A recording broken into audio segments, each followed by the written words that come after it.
এই যে বিষ্ণুপুরে যে গানের মেলা হয়, বিষ্ণুপুরে যে উৎসব হয়, ইন্দ্রনীলকে পাঠিয়েছিলাম এবার ট্যুরিজম ডেভেলপমেন্ট মিনিস্টার। একদিকে পৌষ মেলা হচ্ছে, দেখুন তো কত লোক যাচ্ছে, প্রচুর মানুষ কেনাকাটা করে, টুরিস্টরা যায়। দার্জিলিংয়ে গিয়ে দেখুন জায়গা পাবেন না,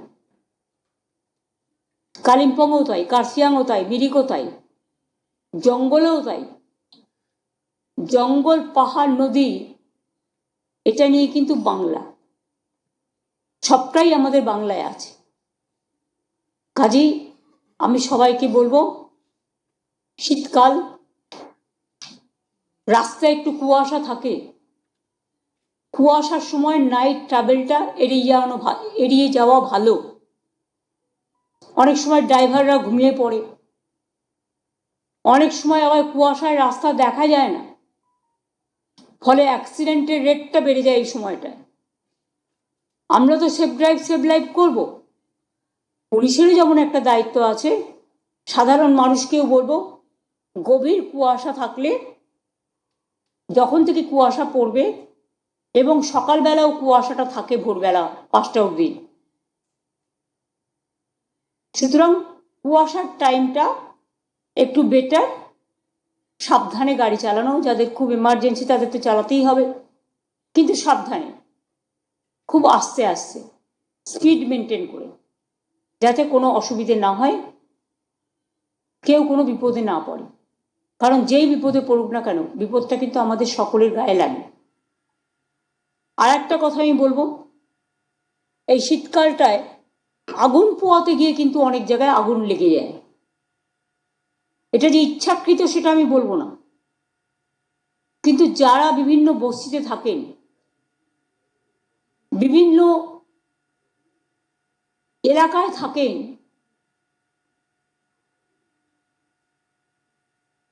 বস্তিগুলোর নাম দিয়েছে উত্তরণ, যেগুলো আইনত স্বীকৃত। কিন্তু সেদিন যেমন আপনারা দেখলেন মাঝেরহাটের ওখানে দুর্গাপুর ব্রিজের সামনে একটা হলো, মাঝেরহাট না, সরি, দুর্গাপুর ব্রিজের কাছে, ওটা রেলের জমি। রেলকেও বলবো আপনাদের জমি যেগুলো আছে একটু নজর রাখতে।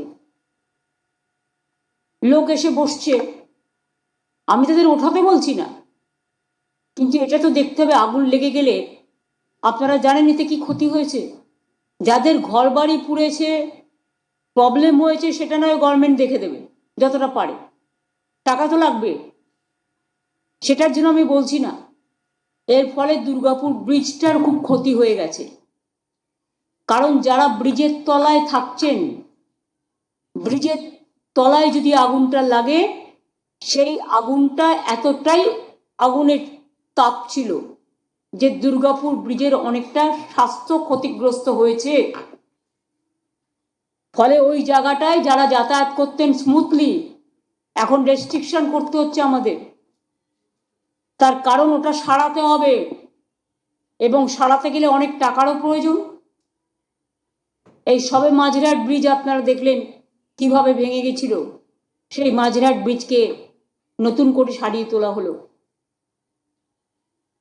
এরকম অনেক ব্রিজ ভেঙে গেছিল, নতুন করে সারিয়ে তোলা হয়েছে।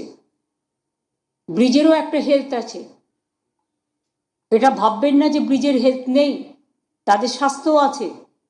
সুতরাং অনেকটাই আমরা টিম পাঠিয়ে পরীক্ষা করেছি, এবং পরীক্ষা করার পরে বলা হচ্ছে এটা, যে fire brigade, police, corporation, transport department সবাই মিলে পরীক্ষা করেছে, এবং পরীক্ষা করতে গিয়ে দেখেছে যে ব্রিজের ক্ষতি হয়েছে, আগুনের তাপ ব্রিজটাকে আক্রান্ত করেছে।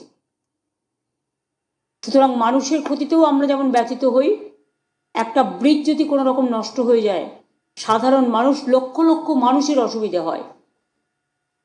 এটা নিজেরা একটু দেখে রাখবো না, যেখানে থাকবো আগুন আমি সেখানেই পোয়াবো যেখানে বাড়ি ঘর নেই, ফাঁকা জায়গা, বা সেটা আগুন পুড়িয়ে আমি আগুনটা নিভিয়ে দেবো।